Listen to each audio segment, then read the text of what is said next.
So you worked with Hunter Biden in a bunch of different businesses. What were the specific skills that he brought to clients? Well, at the end of the day, he had a career in Washington, graduated Yale Law School, and had a very big network in D.C. and brought that know-how and understanding of D.C. and ultimately the Biden brand. The know-how. So as far as I could tell, he wasn't doing legal work. Correct. He wasn't in the counsel's office at Burisma, right? No. So the network and the Biden brand sounds like the kind of key component of absolutely what he was bringing. Yep. Do you think that he would have been in those businesses, not having a business background, without his father being in a government position? It's hard to speculate in those regards. I mean, I think when we initially met and he talked about his advisory business, his business that needed to transition from lobbying to advisory and the interest in private equity, it seemed like a new and interesting network for us to expand our business.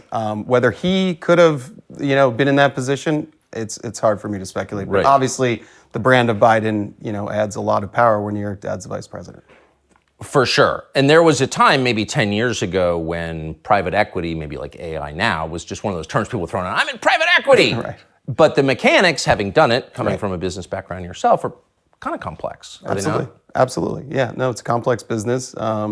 Takes years of training. But again, the initial idea around the business, that they were going to provide, the government insight and an additional network to raise capital and then, deal with regulatory issues that you might have at the corporate level. Right. Regulatory issues. Exactly. Okay, so that would be more his area. Right, that would be his space. Right. But did he have a sophisticated understanding of regulation, do you think? I think that he led a team that had a sophisticated... Okay, because I lived in Washington a long time around a lot of regulation. Also a very complex area. Absolutely. I think you got to be an expert in knowing the guy, and he was the guy that was the expert in knowing the guy. He was an expert in knowing the guy. Right. And who was the guy he knew? Well, he knew a lot of people, but obviously there was some familiar, his brother, his father, some of his father's siblings. So he knew a lot of people. And obviously I know you're pointing to, the father being the key relationship. I'm just trying to get a sense of, Washington's not a money town. Right. People aren't in business in Washington for the most part, and most people don't have business skills that I've noticed in 30 years of living there. So really the business of Washington is selling access. That's what it looked like to me. Yes. Not just Hunter Biden, but I think that's one of the core misconceptions. I mean, it seems like when understanding a regulatory environment means selling access at the end of the day. That's how I interpret it. And I think that's how most people in Wall Street, whether they admit it or not, interpret it. Yeah. So we've got a complex business that intersects with government. We need a guy who knows it. Right. How do I, deal with getting a guy a visa that needs to come over for a business deal?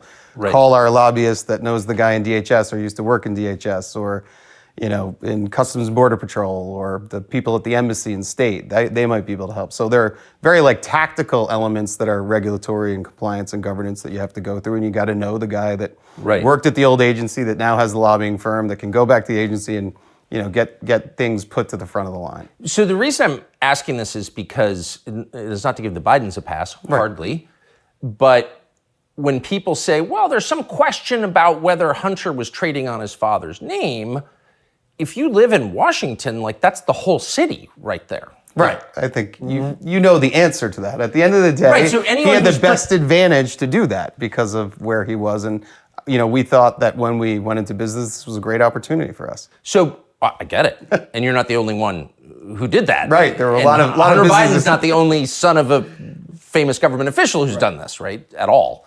But I just wonder, when you hear people say, well, it's kind of an open question. Right. About why they hired Hunter Biden, that's pretty disingenuous, no? Right. I think at the end of it, so when you look at there are people that maybe were, sons or relatives or brother-in-laws of other high-ranking officials, but I think what we ran into and with what Hunter ran into was almost like an Icarus issue. So he got it was too close to the sun. It was too good to be true, and the connections were too close and the scrutiny too much. Yes. And it ended up destroying, it left a wake of a lot of destruction in business over a number of years. So how many, it's been reported and you have said that there were occasions when Joe Biden would call in with clients present on a speakerphone. Right. How many times do you think that happened? I mean, over a 10-year partnership, I would, the number I'm going with is 20. That's probably the amount that I So a lot. kind of reckon. Yeah, a lot, you could say. So Joe Biden, who's very much a product of Washington, of course must have known that he was calling in to effectively a business meeting that his son was having. I mean, he must have understood that was kind of what his son was selling. Well, it's hard for me to speculate on that. But I guess my question, just to keep it to the facts, Joe Biden, then the sitting vice president, knew that there were Hunter's business associates in the room. Yeah, I think I could definitively say at particular dinners or meetings, he knew there were business associates, and or if I was there, I was a business associate too. Yeah. So I think, or if any of the other colleagues from the DC office or the New York office were there. So yeah, at times there were. From the to be completely clear on the calls, I don't know if it was an orchestrated call in or not. It certainly was powerful though, because if you're sitting with a foreign business person and you hear the vice president's voice, that's prize enough. I mean, that's pretty impactful stuff for anyone in the world. It's been reported, and I know that it is true, that Hunter and his brother were very close to their dad. Absolutely. Which I think is great. Yep. I've got a lot of kids. I'm very close to them, talk to them every day. Yeah. Never called them on speaker during a business meeting. That's weird. You've got a lot of kids. You're close to them. Do you call them on speaker during business meetings? Do I call? I mean, what is that? A grown man calling his dad on a speakerphone during a business meeting? Right. And to be clear, sometimes the call was coming in and the speaker would go on. So it's just the president. You have to be. I mean, you understand DC, right? So the power to have that access in that conversation, and it's not in a scheduled conference call, and it's a part of your family. That's like the pinnacle of power in DC. 100%. I guess I'm pivoting against the lie that I'm hearing people tell with a straight face. Congressman Goldman, for example, that we don't really know what was going on. Really? You're taking a call from the vice president and you put it on speaker. It's not just, hey, Dad, I'm in a meeting with some buddies. Right. It's let me put my dad, the vice president, on speaker. Yeah. Yep. In the rear view, it's an abuse of soft power, I'd say. An abuse of soft power. Interesting. When did you meet Joe Biden? Joe Biden, I met the first time probably at the 2000 convention. I think it was in LA, and then Boston was 2004. So those two times I probably shook hands as they made kind of the power circles around the. You've been to them through the skyboxes, and then following that, really when our partnership started in 2008, 2009-ish, conversation started. That's when I re-met Hunter and actually had a sit down and meal with him, and talked about the transition from lobbying into strategic advisory, and then kind of some type of coalescence around having a private equity fund that would have this unique access and understanding of a regulatory environment in DC. Again, got it. To be clear. How many times do you think you met Joe Biden during the course of your relationship with Hunter? How many times? I should have this off the top of my head since I've been asked so many times. Probably, same thing, 20. So I got one last question for you, and we'll do a much longer interview and get the entire story. But we found this letter, kind of amazing. It's from January 20th, 2011, which I think puts you in your late 30s, mid to late 30s. Right. Okay, so you're a younger man. This is from the Vice President of the United States, Joe Biden, to you personally, and it's personalized here at the bottom. Devin Archer, Rosemont Seneca Partners, that was your partnership with Hunter Biden in Georgetown. Dear Devin, I apologize for not getting a chance to talk to you at the luncheon yesterday. I was having trouble getting away from hosting President Hu Jintang, who was running China at that point. I hope I get a chance to see you again soon with Hunter. I hope you enjoyed lunch. Thanks for coming. Sincerely, Joseph R. Biden Jr. P.S. Handwritten, happy you guys are together. So there are many levels here. But here's the Vice President of the United States saying to you, a man in his mid-30s, who's not a government official, I'm sorry I was occupied with the guy who runs the world's largest country. I would much rather talk to you, and thank you. What was he thanking you for? Well, First of all, it's a lovely letter, and it was. It's quite enthusiastic. It's a little weird, though, right? Yeah. Well, it was kind of the beginning of our partnership, and he was thanking me and thanking Hunter. I think at the end of the day for bringing this idea of this government regulatory strategic advisory business into the private equity world, and I think he was excited about the prospects for Hunter, and he was just thanking me. I think it was a nice gesture. It was a nice, for sure. For sure. Very polite. It gets a 10 on the etiquette scale, but he's a vice president of the United States, Right. and he's talking about foreign business deals with you and thanking you for Right. that. I think, again, it goes back to my earlier point I think I hit the jackpot in finding the regulatory environment or company that can navigate right to the top. But, obviously as time was told, being a little bit too close to the sun ends up burning you. For sure. And it did you, and Absolutely. you suffered greatly for it. And this is not a criticism of you. I would think as a business guy, you use every advantage. These are not business guys. This is the vice president of the United States. He's not allowed to be working on businesses with foreign governments while he's vice president. I don't think. Not that I know of. But here he is. Right. Amazing. We'll be back. Devin Archer, thank you. Thank you.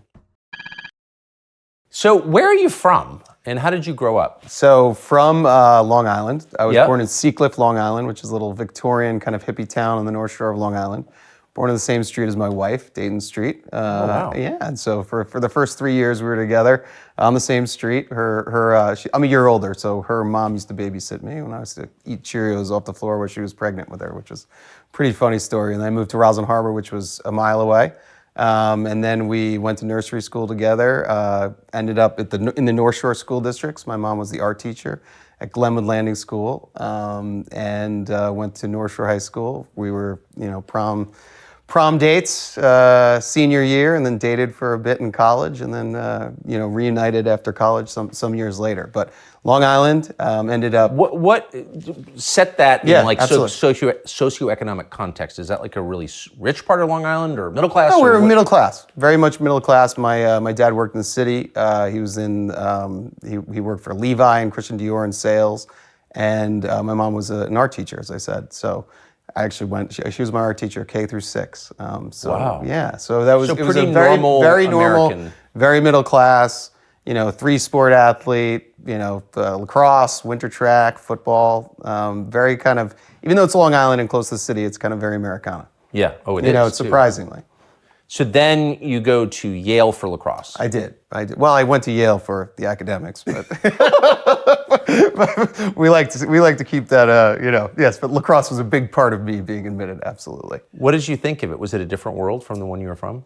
Yale, yeah, absolutely. It's a long time ago to reflect back, but it was certainly there was a big culture shock, both academically and socially, immediately, like first weekend of school. So. In what way? Just it was. I got to school, and without naming names, I was at the first weekend of school. I wasn't in New Haven, but out in the Cape with folks that the highways in New York were named after, and large condiments and tires and stuff like that. Large condiments. Okay. So it was definitely it was a big culture shock, but I adapted pretty quickly from a academic standpoint. The academic rigor was certainly from a public high school in Long Island relative to Taft or Exeter or Andover. There was a quick learning curve, but it was attainable. And then socially, I think I did a fine job as well too. So ended up at Yale. Went through 4 years. We had a successful lacrosse career there, which was an absolutely incredible experience, and kept you in line, kept you in shape. Yeah. Less distracted from everything. And graduated. I ended up a quick stint into your world. Ended up working on the Olympics for NBC for Bob Costas down at that's pretty cool. in '96 in Atlanta. And then went on to take a job at Citibank. So that's where I got my first Asia experience. I was fascinated with Vietnam and had studied some contemporary American history in college. My dad was a veteran. He was a Marine, served in combat on the Hai Van Pass. In Vietnam. In Vietnam. So he was in Vietnam when he was 23. I had gone on a trip around the world and really just, one of the stops was Vietnam. One of my. Had he told you about it when you were growing up? He did. We were a little bit irreverent and would tease him about it and get dressed up as fatigues and tell him we're knee deep in rice patties and trying to elicit a flashback or something. Trying to elicit PTSD maybe. Yeah, we were a little wild. me and my three brothers and sisters. So he didn't talk about it much, but we tried to bring it up a lot. It was kind of. That's pretty funny. Yeah, it was. So you wound up working for Citibank in Vietnam. I wound up getting a job with Citibank in Vietnam. I kind of orchestrated it through an uncle that had a relationship with Citibank, and ended up getting a management associate job there. They just opened. Doi Moi was kind of underway, which was the not necessarily privatization, but the opening of Vietnam post the war, the conflict, the war of American aggression. Yeah, as they been coached to say as if you live in Vietnam for some time. So went there, was a management associate. Was in Hanoi for a year, and then a couple of years in Ho Chi Minh City, and ended up at Citicorp Asia Capital Limited, where I was in private equity. So wow, that was the beginning. Where'd you go after Vietnam? After Vietnam, there was a nonprofit that had come through to produce a film about Vietnam, which involved a bike ride on mountain bikes from Hanoi to Ho Chi Minh City. It was an 18-day ride, 1,200 miles. And we had a production team actually video it. Citibank. They asked me at Citibank to sponsor it, so I wrote a letter to New York and said, "Can we sponsor this amazing event? We've got 100 NVA disabled soldiers, and we've got 100 American veterans, primarily disabled, and we got on bicycles and hand cycles. I piloted a blind veteran that had been shot near Khe Sanh, and spent 18 days on a bike going over those memories. And then, actually, this is how I left Citibank. I got a call." So this is an amazing experience, yada yada. I'm sitting at my desk at Citibank in Ho Chi Minh City or Hanoi, I forget what office I was in. Got a call and said, we had such a great time with you riding on the bike. Would you come back and produce, be a co-executive producer on this film? And you could get a job. One of the benefactors of the charity was a Goldman guy. One was at Equitable Financial at the time. And they're both the CEOs or senior partners. And they're like, we'll give you a job. You have the training at Citi. Just produce the movie for us. And so I went back, and we ended up, selling. I worked very closely with a great colleague down in Charlotte. We sold the film to NBC, title sponsor. We sold it to Reebok as a title sponsor. Got Dick Enberg to do the intro. Got Bruce Springsteen to donate a song. Wow. Yeah, Shut Out the Light, and it was a great success. We won the Emmy in '99. So amazing. Daytime Outstanding Program Achievement. So 1 for 1 television production. This is my so you're an Emmy Award winner. I am, yeah. Amazing. So what'd you do after that? So after that, I ended up going the one kind of principal at Equitable Financial had moved over to New England Financial. So he'd taken a new job as the chairman and CEO of New England Financial. I went into the special, strategic. It was a strategic management group, and did a little bit of. It was primarily almost like an in-house management consultant in finance, across the business. They put me on a lot of different special projects, and that was my job for the next couple of years, and then we were actually bought by MetLife. And so when New England Financial was bought by MetLife, I went down to New York very quickly in that acquisition. But my boss, who was the CEO and chairman, became the president of individual life at MetLife, a much bigger organization. So it wasn't as interesting an opportunity. So I went out and started a technology company with one of the consultants I'd worked with previously, one of the management consultants. I think it was at Arthur Andersen. And we started a tech company and sold that in 2004 to Coactive Marketing Group, which was a NASDAQ-listed company. And then from there, so that was kind of an exit while I was working very closely on the Carry for President campaign. So I was a volunteer. I was essentially raising capital, organized some different, surrogate tours and bus tours with some celebrities, stuff that's since backfired. But that campaign tag in 2004, it seemed to work. And basically was poised through kind of the success that I had in the fundraising, that I was going to go and take a job in the White House. So I thought I was, going to work in small business, or there was some other, there were all the the larger kind of bundlers. I was a baby bundler. I think I was identified as in some in the New York Post at some point. But I ended up looking at those jobs and looking at what would you have to do in security clearance and all that. Long story short, I'd sold Sataro was the name of the company I sold, and poised to do that. We thought we were going to win, and then what was it, November 3rd, 2004? I basically hung a shingle and said I need a job because we lost. I remember that. Yeah. The part where you lost. The part. So I was in Boston. I think I was crying. I was with my wife. I remember in the hotel, like looking out at the acceptance stage, which there was a couple of people running, walking around the stage and drunk. Yeah, exactly. People, unexploded fireworks, and so that was an unsuccessful run. But I spent a lot of time and put a big effort into it, and it was a great experience. We thought we were doing a great thing, and unfortunately, it's hard to beat an incumbent.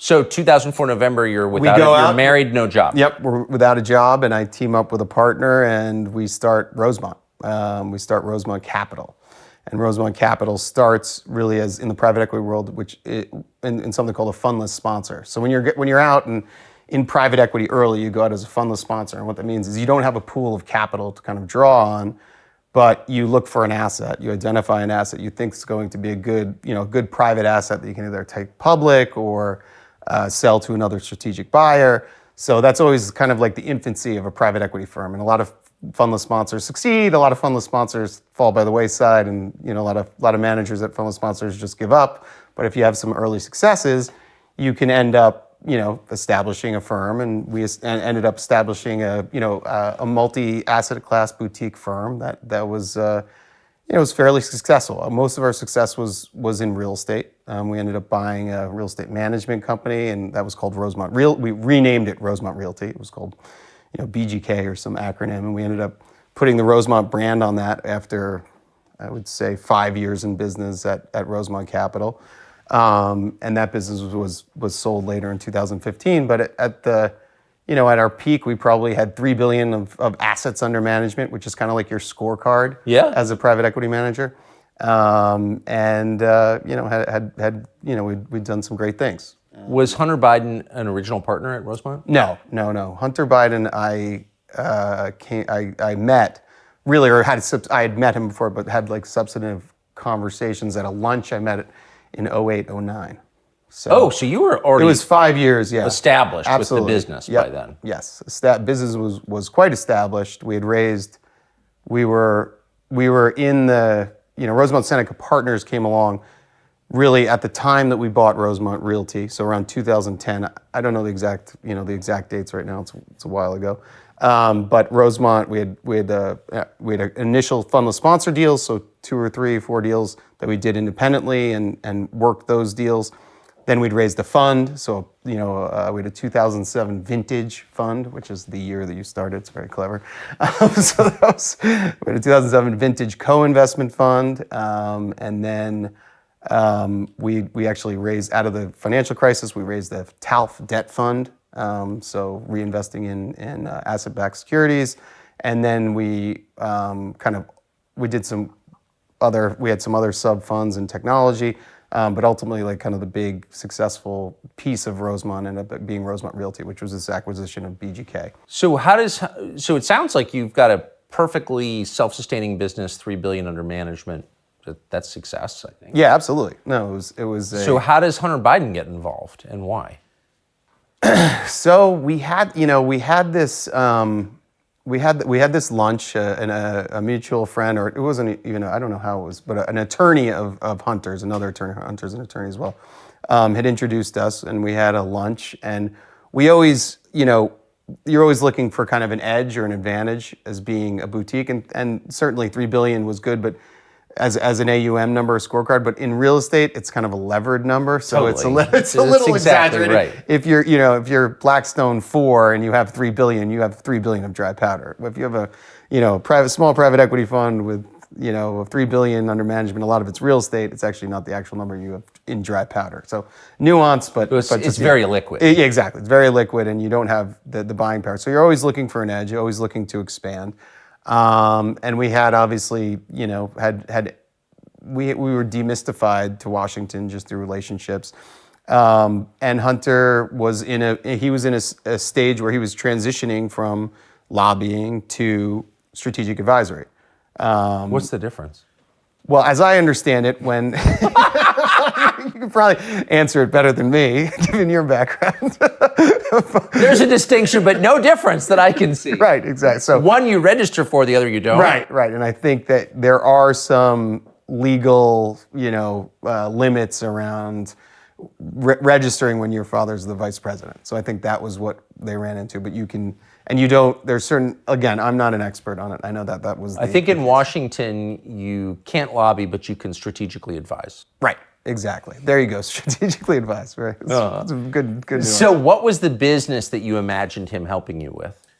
The core business, what we really hoped for was raise introductions to capital, to raise more capital, right, and deal flow. So the things that make a private equity fund successful, whether it's in real estate or asset-backed securities or, just going out and looking for operating assets, it's finding unique deals and then finding the capital to actually invest in those deals and make them worth more money, right? Exactly. But you got to have the dough. Right, you got to have the dough. So I think in the back of our minds, the initial strategy was, okay, we can expand our network exponentially.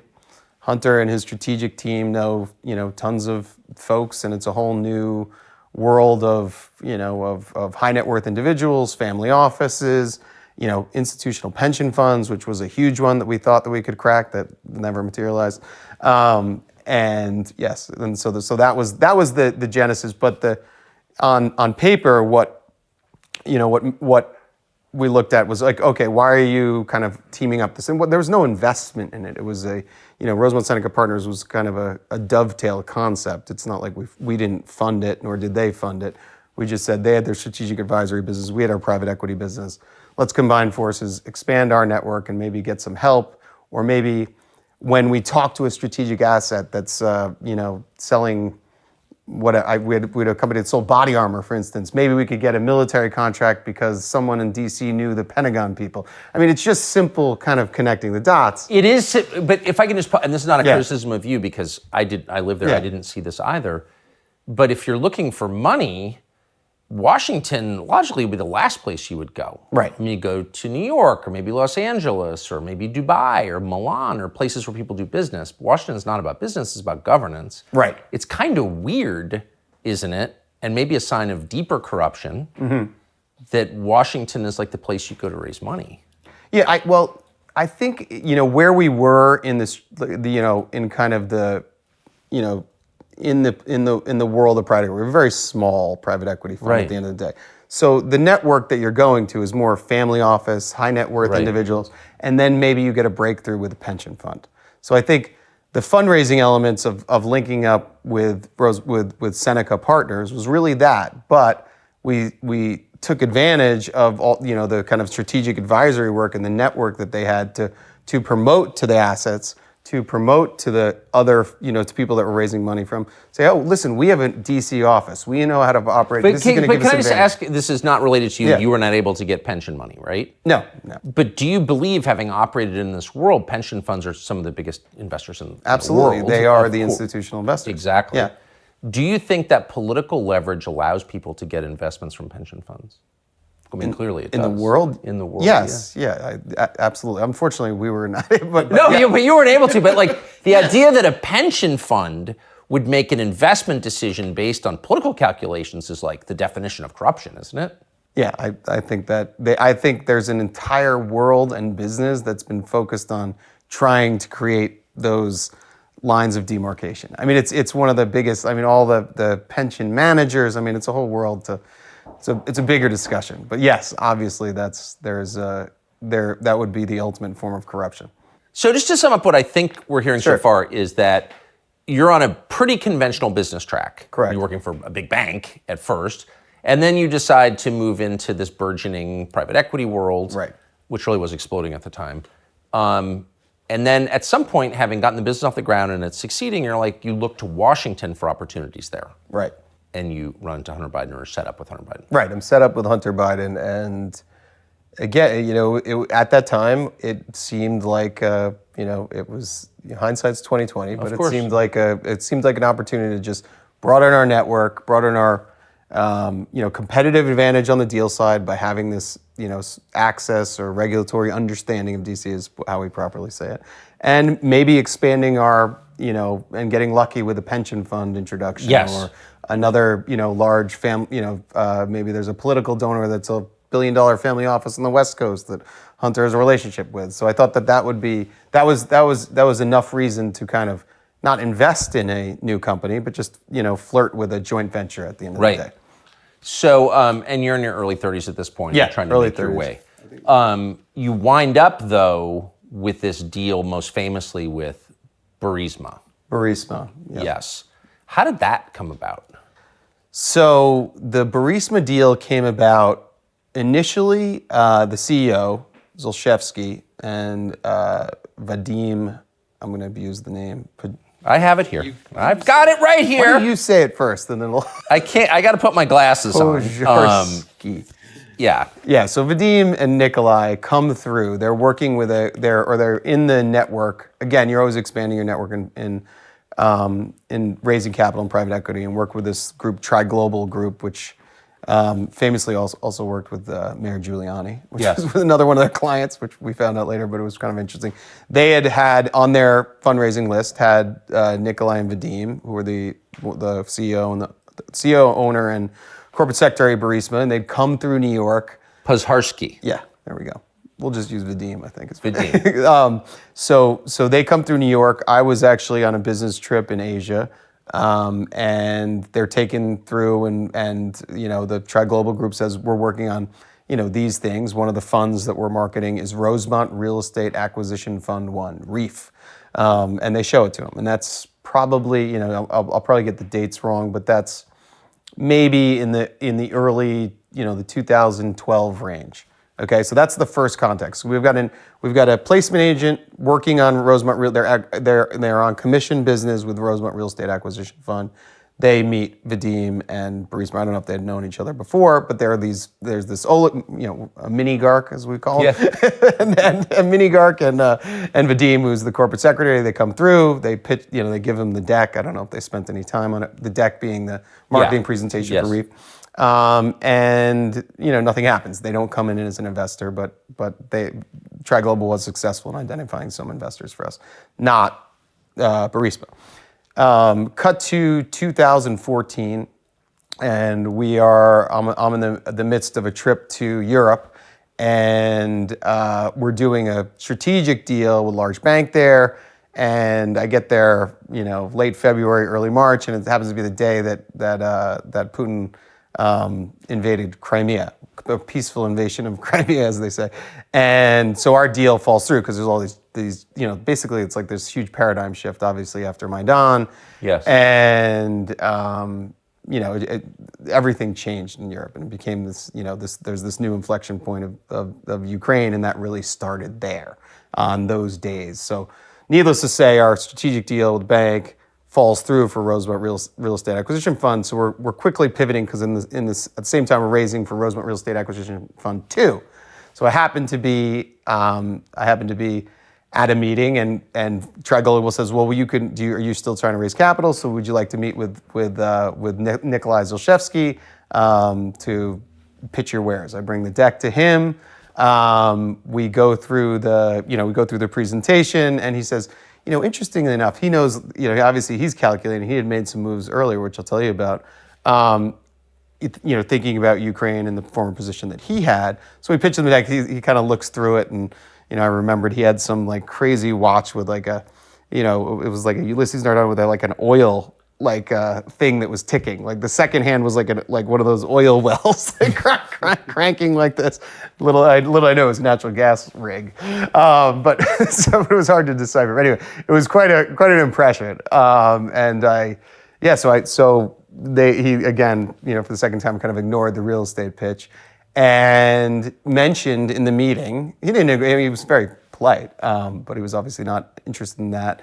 Mentioned, he said, President Kwasniewski of Poland has joined my board a couple months ago, And do you mind if he gives you a call? That was kind of like our departure. And I said, yeah, wonderful. Please follow up and, write a $100 million check into Rosemont Real Estate Acquisition Fund 2. So we never had another discussion about that. And the next day, maybe 48 hours later, Kwasniewski and Vadim, who's the corporate secretary, who was not at the first meeting, but he was in New York, a couple years back. Kwasniewski calls me, says, you want to come to Warsaw? I want to, tell you about Burisma. And I kind of had a hint, but I didn't have a pure picture. It was the president of Poland. It was the president of Poland, yeah. So it was. So you happen to be over there trying to raise money for a real estate fund. Exactly. I was there for a big strategic closing that got completely blown up by world events. Exactly, by world events. So you're over there to raise money for your real estate fund. Correct. From the guy from Burisma, because he's just a rich guy looking to diversify. They make a ton of money selling natural gas, and they want to invest it. Right. He's not interested in your pitch, and he says, by the way, since you're here, I'd like you to talk to the president of Poland. Yes. Who then calls you. Yes. It was coordinated by Vadim, but yes, eventually we somehow got connected on WhatsApp, and yes, calls me, invites me to Poland. I was on a plane. I was on a lot flight from, or whatever the airline's called. I think it's LOT. From JFK within a couple days. And I flew directly to Warsaw for 36 hours, sat down with Kwasniewski, and he said, listen, we've got a great opportunity, energy independence for Ukraine, this company Burisma, I joined the board. We've looked at your profile, I know, you got Rosemont, you can raise, and the idea was to raise outside capital for Burisma. So they were like, come join the board, it's a very high paying opportunity. It wasn't, we didn't talk details on that in that particular meeting, but he's like, trust me, and there's a chance to build an equity position in this business, and this could be, the next Exxon of Ukraine or whatever. I think there's some discovery emails that talk about that. Yeah. So well, why wouldn't it have been? I mean, it was a real company. Exactly, real company, incredible management team, new age equipment. But why you? Why me?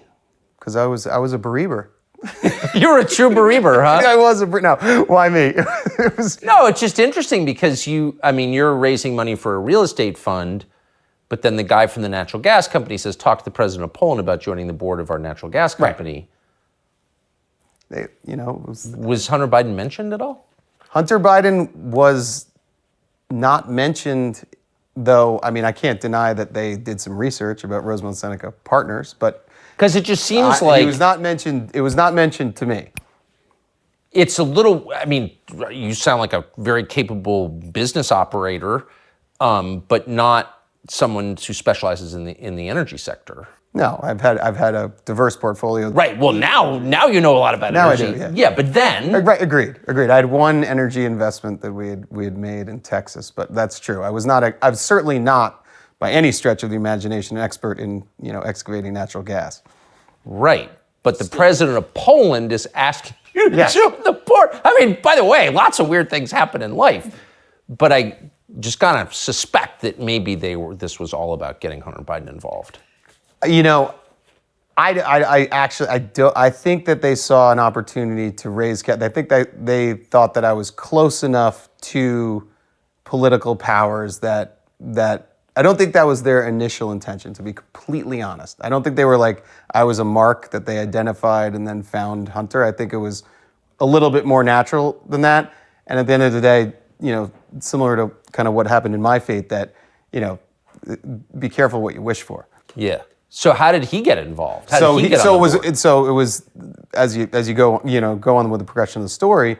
So he's obviously a partner, and we're always looking to incent each other and include each other in each of our opportunities. And what happened was I came back, I joined the board, or I started the process of joining the board. I did join the board. I think I was on the board in March of that year of 2014. Was probably my first month there. And then I came back, and Hunter was of counsel. And so what I did is I brought him on board, as counsel to legally represent the company and help them, and basically have a firm in DC that would look out for their best interests, or kind of their any kind of geopolitical. I'm sorry. I'm calling bullshit on just this one thing, okay? That's So this is a city filled with law firms. Yes. Where every... Yeah, but Hunter was my partner. I know. Just saying, like, this is a city where the number one job for a college-educated Caucasian man is lawyer at a firm. Right, exactly. Right. And a lot of those firms deal with foreign transactions and business and whatever. Hunter Biden doesn't have actually like a meaningful history as a practicing attorney. I mean, No, he's been in the kind of lobbying world. So, I mean, that's an influence play, right? There. Yeah, well, yeah, I think the firm that he's with counsel was prominent and had a large business in lobbying. So I think it made sense, and it was also incenting a business partner of ours, and it was a business partner of mine. I think it was it made all the logic in the world, and I think if it stayed like that, it would have been a little history would have been very different. History would have been. So how did he wind up on the board of Burisma? So what happened was we quickly developed. There was a team from Burisma that came into DC, did some meetings. There was a kind of a lead practitioner on the law side that was brought in to be like the. Hunter was a relationship manager, and then there was like a lead for what things that needed to be done. We need to lobby. Is relationship manager, is that like a business card title? It's generally like of counsel at these law firms. It's to make introductions. Yeah, of course. I just love that phrase. I should have gone to law school. I aspire to be that. No, it's so a good gig if you can get it. Yeah. Anyway, so no, this is a natural progression. So we hire, and then a month or two goes by. We're at an economic conference in Italy, Lake Como, which was nice. Beautiful hotel. Or if I can say, as your friend Vadim calls it in a letter I want to ask about in a minute that we got, is May of 2014. Following our talks during the visit to the Como Lake. Yes, the Como Lake. Exactly. Lake Como. Absolutely. It was gorgeous weather, and it was May of 2014. And so, that trip at DC, Vadim had been on that trip. I forget if there's other executives there, meeting at the law firm in the conference center, or large conference room, and got a lot done, and, it seemed to be off to a good start. They visited us, Vadim and Nikolai visited us at the Villa d'Este at this economic conference. And Hunter, was of, the relationship manager at the time of counsel, and they, kind of struck up a conversation, and Kwasniewski was not there, but on WhatsApp and kind of in the conversation. And I think, similar to what, as opposed to like me being a mark in an orchestrated effort to get Hunter on board, I think they all of a sudden saw, the relationship that I brought by doing this, and thought, wait, we can go a step further. We got the president of Poland. We've got this, a couple of finance guys on the board. We've got a couple of Ukrainians and Cypriots for regulatory reasons in those domiciles, and we can get the son of the vice president on the board. And they saw that opportunity, and they made the offer. And I think at the meeting in Lake Como. At the meeting in Lake. Yes, so that's fast. I was not at that meeting, but it was a meeting that was done in a sidebar. And the idea came back, and I think a month later it was. So what's so interesting? So here's this letter that I referred to at the Como Lake. And it's May 12th, 2014, 8:29 a.m. And this is from Vadim Pozharsky to you and Hunter. And he goes on, and it's kind of complicated about what he's talking about, corruption in Ukraine. But he gets here. He says, "We urgently need your advice on how you could use your influence to convey a message, signal, etc., to stop what we consider to be politically motivated actions, etc." And that's from Vadim. So right. They figured it out right away.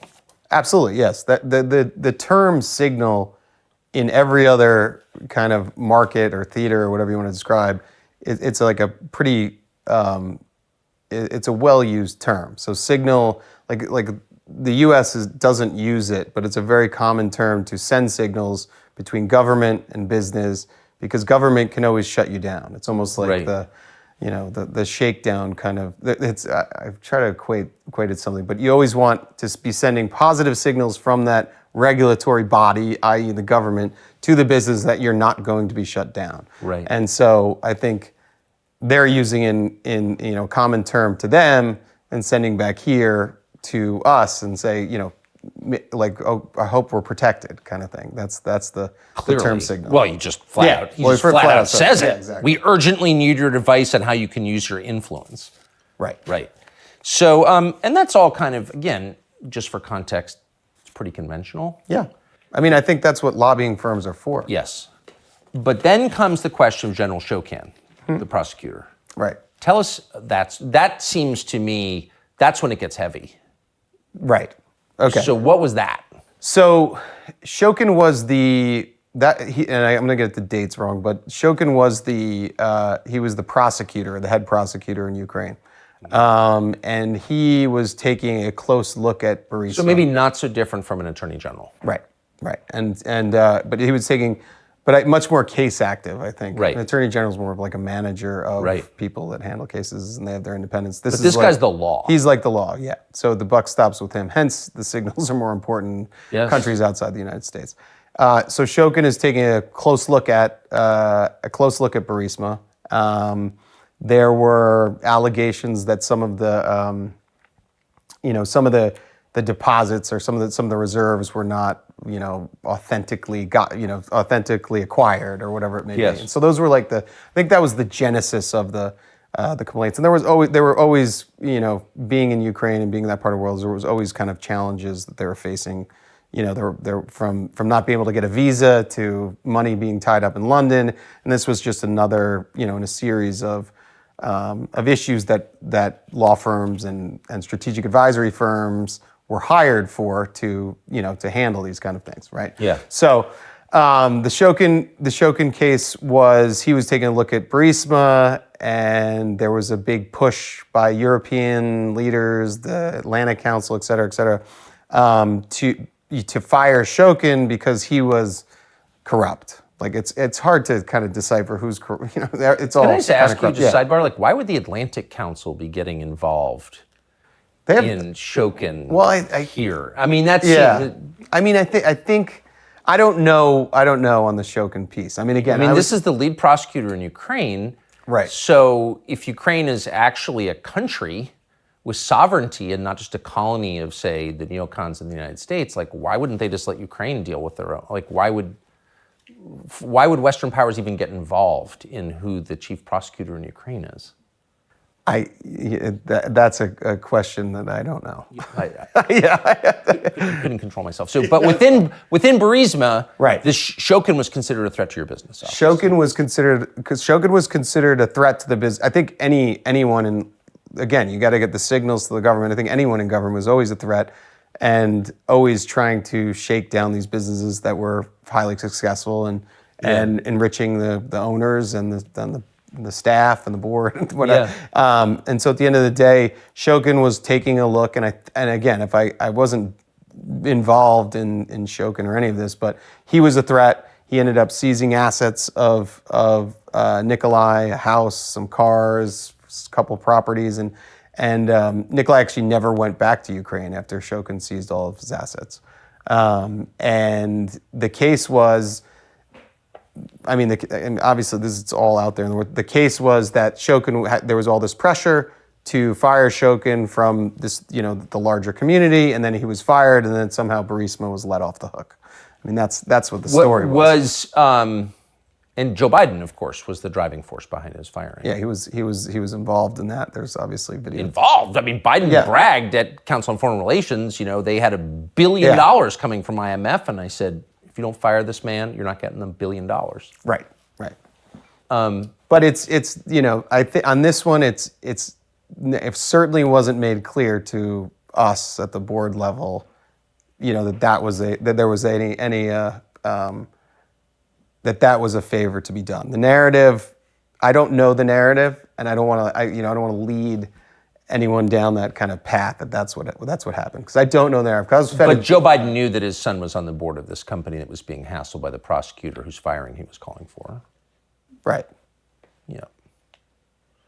And this took place 3 years after he sent you a letter saying thanks for all the work you're doing with Hunter. So clearly he would know this would benefit the family. Right. I don't want to get it, but the narrative was that Shokin was already taken care of. That was the popular narrative. That's the only thing that he was already on his way out. Exactly. That was the narrative that was fed to the board.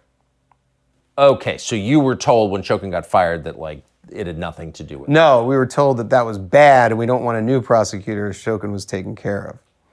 So it's very, I mean, this is not like, checkers. This is multiple dimensions here. So a popular... This is like Connect 4. Yeah, no, exactly. It's like, no, I think in this particular case, it's pretty high stakes and pretty sophisticated. So the narrative that I was told was that. That's just, I've said it under oath and I'll say it again. That was the narrative. That was the narrative. Were you aware... Do you have knowledge that Hunter spoke to his dad about Burisma? Do I have knowledge? Yes. Do you know that Hunter spoke to his dad about Burisma? Did you ever see them talk about it, hear them talk about it? No, I don't have knowledge of that, though I'd assume it. You would assume it. Right. I would assume it in a general sense of travel and that kind of thing. But on, like I've told a lot of people in the past, there was not business content conversations. It was the idea of signals and influence. The prize is enough in speaking or hearing or knowing that you have that proximity to power. No one is so unsophisticated that's been in politics for 50 years that Hunter is going to talk about, the last quarter's, how many billion cubic meters of gas we pumped out of the ground. So it's just, I think a lot of the narrative gets caught up on, over speculation of these conspiracy theories that are just not true. I think that's not the way it actually works. It just doesn't work like that. So it's enough to be sitting at a meal at Lake Como with your new Ukrainian friends, and your dad happens to call. Let's put him on speaker. That would be that. I think that's enough. That's the second most powerful man in the world. It's just how the world works. So there's been a lot of effort on the part of Republicans to prove money transfers from Hunter to Joe. Right. And then there's the other brother, Jimmy, who I'm going to ask about in a minute. But so far there are hints of it, but we haven't seen the direct transfer. But did you ever wonder when you were in the Biden orbit, like, how do they live so well? I mean, Hunter grew up at a huge house in Wilmington. The family had this very expensive beach house. And how do you do that on a politician's salary? We don't pay our politicians very much. Well, I think Hunter had a successful lobbying and advisory business. Sure, but these are his dad's houses. Right. How does that, did you ever wonder, how do you do that? Well, at that question, I really only was under the kind of tenure at the Naval Observatory, so I knew the government was paying. We were paying for it. Yeah, no, of course, but they had these other houses. Yeah, I was at Bo's house, I was at Hunter's house, but those were the houses. So that was not something that I often thought about. Put it that way. Okay. It's just interesting because you're coming from a non-political world on Long Island, middle-class world, and you wind up in all these high flyers. Yeah. Right. I mean, and some of them but don't have business jobs. They have political jobs, but they're living really, really well. Yeah. I thought the cost of living was lower and what. I don't. It is pretty remarkable. It's pretty weird, right? Suburban place to live. And I mean, I think the money that's thrown around DC is significant. I mean, as far as lobbying contracts and legal contracts and all of the bills that go out, and I mean, there's money flow. I mean, it certainly is. But it sticks to the people who live there. Like the money's supposed to go out to the whole continent. Right. Yeah, that's a bigger discussion. Doesn't? Interesting. So when Biden called for Shokin to be fired, very publicly, and then got it done, bam. Right. What did you think? Again, the narrative. They've tried to beat this into my head a million times because it does work on paper as far as the logical steps. But we were told that Shokin had already been taken care, that he was under control, and that this is going to be a whole big problem for Burisma now. It's a huge problem because mean, I don't know. The guy who was going to shut our business down just got fired. Oh no! It's just what it was. It was kind of pounded into our heads. Obviously, as I look back in the rear view, it doesn't paper as well. But it it looks like there was something. I'm asking you because you said at the outset. That, well, first of all, that you liked Hunter. Absolutely. Who was a very likable, I can attest personally, a very likable guy. Absolutely. But that you thought it was, useful. He knows his way around Washington. His dad's vice president of the United States, all this stuff. It's all good. But that there was the Icarus problem. Right. That like if you use those contexts too much, maybe it hurts you. Maybe you Absolutely. get burned by it. Did you feel that when Shokin got fired, like, ooh, maybe this is a little little close to the sun here. No, on that one, I just was kind of listen. I was believing the narrative because we were in where I felt the Icarus was when he announced we were in Doha. As one is running around with some of the royal family at another conference, and part of the benefits of actually doing the Rosemont Seneca partnership, you're getting access in these meetings. Anyway, long story short, we're in Doha and they release some picture on the website that Hunter had joined the board. And that was that was like the tipping point where Icarus had arrived a little too close to the sun. Yeah. And the rest of my story has, been a slow downward. Yeah, the trajectory changed at that point. It was like this, exactly. That was the Icarus moment. When I saw that release and I saw, it was the middle of night. Burisma that had released that? Burisma released it, didn't tell us, and it was like the most Googled news story like in the world for 18 hours. And I was like, this is going to be a different because world. To a civilian, you're thinking, okay, huge, super lucrative Eastern European natural gas company, incredible. Sort of semi-employed kind of lawyer lobbyist from D.C., like, what is he doing on their board? Like, it just seemed... Right. Yeah. And then it really, at the time, I was not, I didn't have, we didn't calculate the risk appropriately. And the rest is history. So whether or not Hunter convinced his dad to come out against Shokin, and there's debate, right? It was very clear that the Burisma guys were hoping to leverage Hunter's relationship with the vice president, his father. Yes. At one point, they told Hunter to, quote, call his dad?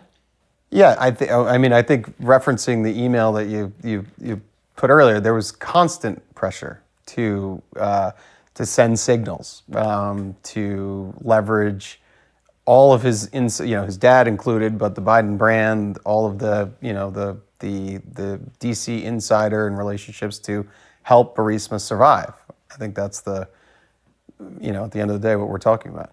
I mean, that was the idea. That's what he brought. It was that ability to help on the geopolitical stage, keep them out of trouble, keep them out of investigations, unfreeze assets, unsuccessfully, unfreeze visas, and the first challenge, which was there was a 23 million pound account that was released to Burisma because of alleged non-cooperation by the prosecutor. I don't know if Shokin or the guy before that, but that was successful, and I think. Did Hunter help with that? The perception of him being on the board probably provided a halo that helped with that, but no active, there was no active. But they were not consulting him on like pipeline construction or wellhead design. No. It was hiring lobbyists and law firms to and various like NGOs to help clear the path from regulatory roadblocks at the end of the day. When they asked him to call his dad, did he? I was not privy to the conversation directly, but they've asked, that was, Vadim met with his dad at dinner at Cafe Milano, a famous dinner at Cafe Milano. I did not listen to a particular call where they spoke, but I know that the request was made by Vadim a lot. What did Vadim say to the vice president at that dinner at Cafe Milano? At dinner was, politics. I think there was a World Food Program element, weather, nothing specific to Burisma. But the idea was by having that relationship and by saying, I met with the vice president in Washington, that gives him SWAT. Yeah, I think at the end of that's the, the prize, or the, being able to have, whether it's on, speakerphone or in person, to have, that person in direct contact, whether you're talking about, weather or, politics or what have you, that's the important part. I don't think, there's no relevance in asking, the vice president about, the gas, Right. revenues or anything. It's like that. It was enough. never. It's enough. And the prize is that contact and that access to power. What was the payment like from Burisma? Like, what did Hunter get? I mean, he it famously made it was $83,000 a month. It was 80. Yeah, it was taken into a company. It was 283. Like, the contracts were around board seats, and then the kind of scope of work was him on the governance side, as we've talked about. And I was in, first to raise capital, but then after the Doha, Google situation where they announced him on the board, raising outside capital was out. So it became international expansion. So the payment was $2 million a year to one of our LLCs. There were other business activities that happened in that. We had to pay some of the cap intro guys that introduced us initially through the Rosemont Realty. So he, the payments were, and I think it's incredibly well documented. Initially, it was about $700,000 a year. It built to about $1 million, and then it was, I think, less for the rest of his tenure. The second his father left the VP's office, it went down. I think that happened. You think that happened? I think that I was long out of it by then, but I think so what about, I've been told that. What about gifts? And this is a part of the world where people give gifts, right? And those gifts are a kind of non-taxable payment. You could argue. You could argue. Were there gifts? There were some birthday gifts. A watch. A watch. Just Timex kind of watch, or no? What was the watch? I believe it was a Hugh-Bolt. A Hugh-Bolt. I'm not actually sure. I shouldn't even say that. But I don't know. But I know there's a birthday gift. I've also been refreshed in my memory through the series of documents that have been put in front of me. Yeah, through your testimony to the Congress. Might have been. Yeah. Exactly. So a watch like that would cost, like, ballpark? $50,000 to $100,000. Yeah. So real gift. A real gift, meaningful. So you're working in Ukraine, and just based on our off-camera conversations, we're actually interested in the business. Absolutely. And it's kind of an interesting business, actually. It powers the world. So right, it powers the world. And meaningful business. Yep. In your time in Ukraine, did you notice a lot of Americans running around from Washington, exerting influence over there? You know what? I think obviously it's an important part of the world. I think for different factions of different opposing East-West types of views. So yes, there were a lot of Americans lobbying, USAID, State Department officials. There were a lot of Americans kind of working. Because the picture you paint doesn't sound like a sovereign country. It really does seem like a protectorate or something. Yeah, I wouldn't. Protectorate might be an overstep, but yes, there is a lot of interest in Ukraine and who controls Ukraine, and that's it's a geopolitical conversation. Did you ever see Victoria Nuland there? I never saw her in person, but she was definitely. I think that was in her scope, in her theater. Did she have a lot of influence in Ukraine? She did. Yeah, she did. She was. It was constantly trying to curry favor with her. She was one that you wanted on your good side, as I remember. I don't remember the specifics, whether it was, there were some issues with one of the ambassadors mentioned Burisma as corrupt at some point, and that was a big thing, and there was like a big effort to try and redact that. I think there was some lobbying done to her or with her, but did it get done? No, obviously Burisma. I think Nikolai, who came to New York and ate at Cat's Deli back in 2012, looking at the real estate pitch, ended up in Cyprus. I think he's still there. So no, nothing ever worked with that. Though I do believe that at the end of the day, Burisma wouldn't have stayed in business so long, if Hunter was not on the board. So they got some their years. money back. I think they got some years. Why did you leave? I left in something completely unrelated. Because you got in trouble with another company. Correct. Exactly. And so you got off the board, but Hunter stayed on. Hunter stayed on, yeah. How long did you remain in business with him? After we had the issue with that other company, I was no longer in business With him? with him. I was friendly. We were retained a friendship for a couple of years, and then there was it's complicated and can't talk about it because it's an ongoing case. But there was a reversal of a conviction, and then there was subsequently that the reversal of conviction was re-reversed, and after the re-reversal, we kind of never spoke again. For legal reasons, or was there enmity between It was you? just no, absolutely no. There's again, looking back at the body of work, it was a very big strategic mistake for me to be involved with him, and some of it was my fault because, quite frankly, I was pitching Burisma Rosemont Realty, and that ended up, that the genesis of that was me. But obviously, the trajectory of my life would have been far different and arguably far better if I'd never met him. And you didn't make that much money from Burisma. No, I think it was. I mean, relative to the world, yes, it was a lot of money. Relative to my middle class upbringing, it was a ton of money. But it wasn't life-changing money, and it was quickly exhausted on legal bills. Yeah. So how have you, what's interesting in this conversation is you're very sympathetic to Hunter Biden, the person, like you like him. You still say you like him. Absolutely. His children, I mean, I've been to their lacrosse games. It's a good family, and they've got a great relationship, father and son, speak every day. I witnessed that for 10 years. So, and you're not, I mean, you work for John Kerry for president, so you're obviously not a partisan. I was a volunteer. But. Yeah, but you're not a partisan actor. I think it's fair to say you're not grinding political acts. Absolutely not. Here.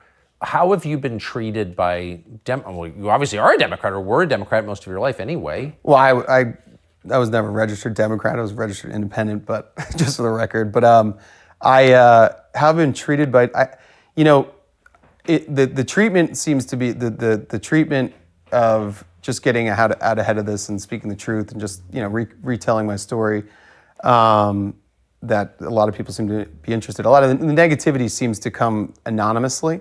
Obviously there's murmurs of different folks saying different things, but the threats and stuff like that seem to come from whether they're AI bots or people in their basement in Cleveland. Not to pick on Cleveland, but probably Cleveland. It might be. I don't know. I don't know. I can't kind of pinpoint it, but it is definitely a bit of a scary time. The reaction to what you've said in public, to what you said to the committee on the Hill, and doubtless to what you've been telling us in this interview, is that there's no corruption here at all.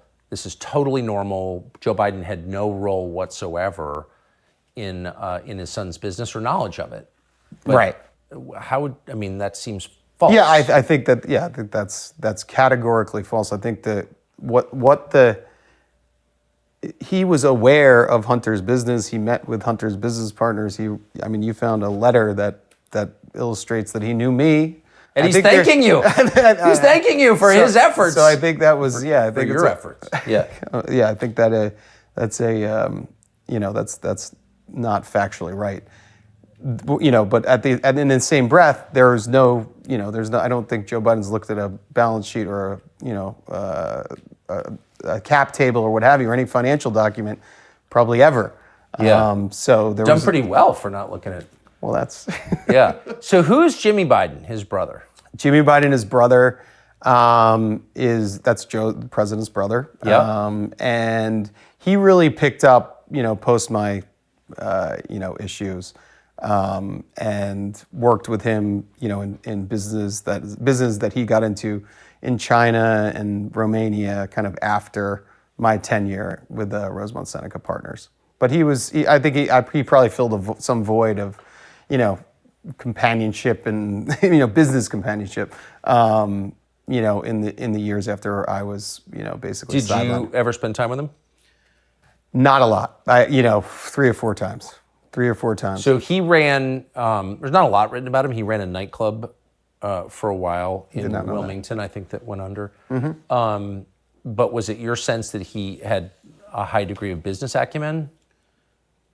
He was always willing to. He was always willing. I have no real opinion about Jimmy, quite frankly. I know he likes Diet Mountain Dew. That's Diet Mountain Dew. Yeah, I'm a big Diet Mountain Dew guy. But I never did a business deal with him. I socially interacted with him on a very few occasions. But did you think it's a little weird? So here's Hunter Biden, and here's the brother Jimmy with the Diet Mountain Dew. Like, what is this exactly? This Biden brand? What is the business? What is as a whole? I mean, what is the business? It's a diverse portfolio of opportunity. It's a diverse portfolio of opportunity. Yes. Hunter and Jimmy. Well, obviously, I mean, you've seen again, I keep referring to the rearview mirror. I mean, the portfolio has, exhausted, and Hunter's on to better things. So well, he's an artist. He is an artist, yes. And I'm not gonna offer any reviews of his work, but I just have to ask, like, in the many years that in the 10 years you spent with him, did he evidence any interest in painting? Not particularly. But he was very, he was a very well-read student of history. So he was far more interested in, I wouldn't say artistic ventures, but certainly not painting. That was a surprise. It was a surprise. Yeah, it was a surprise. What is that? I mean, I think that after looking at the portfolio of our experiences, yes. I might do the same thing. You might do this? Because, I mean, it's just, that's a long haul. For sure. Covered with tragedy and, yes. Addiction, and then going through all that, I think you just have to have a reset. That makes sense to me. Getting $500,000 for your paintings like 6 months after you start painting seems a little weird. No? I do have smart artists in my family. I wish my grandfather got that, but that's do you good think for him. Your life has also taken, ups and downs and twists and turns you didn't expect. If you decided, like, in 6 months to start painting, do you think that you could get $500,000 a painting? I don't know. It depends on how the show goes. Do you think that's one of the opportunities open to you in your diverse portfolio? That's really why I'm here. To pitch your painting. Exactly. So I'm starting. A lot since the laptop came out. What'd you think of that, by the way? The laptop? Yeah. Were you shocked by that? That was not great. Yeah, that was obviously I'm. Oh, not great. That's in the not great category. This is not great. Great. That was a real bummer, I guess. Yeah. In the not great category. What did I think about it? I mean, it was an absolute shock that's perpetuated this, kind of nightmare that I've been living for the last. Did he call 8 you years. when that came out? No. Yeah. No, he did not. Ooh. No. Because you're obviously on it. Yeah, no, extensively. Yeah. Yes, not visually, but. Right. Not a single naked picture of you on that laptop. There is not. All over it, and it's just led to just incessant and never-ending media fodder that brings me back in. And last question: a lot has been written about his drug and alcohol problems, and the laptop is a visual record of those. Right. How did they affect your relationship with him? Well, he was for the initial part of our, the 10-year of our relationship and business partnership. It was, he was sober, so there was no, that wasn't a part of our, it wasn't part of our relationship. And then I think there's some tragedy that fell upon him with his brother, and coming from an early past of tragedy, things got hard mentally, and he slipped back in, and obviously that created, some chaos, but that was, created less effective kind of business decisions. Now, Burisma was already started, so that moment, that tipping point had already happened at the end of the day, where the downhill spiral started, and I think a lot of those pressures of the media also contributed to it. But you're tethered to this guy in business, right? And then he starts to fall apart. Right, and it was not he made a lot of efforts to repair and go to rehab and get better. And then I, again, through another business that we're involved in, was kind of taken out, and then so I didn't go through the actual kind of full downward spiral and then rebirth. Only you said from you afar. were taken out. Do you think you were taken out? No, I can't comment on that. Huh. It's an ongoing case. So. Probably not out of the realm of possibility, one suspects. Devin Archer, thank you for spending all this time. Thank you so much. Appreciate it. Really appreciate it. Young here people say the news is full of lies. Kennedy's motorcade. 239 people. The death of Jeffrey Epstein.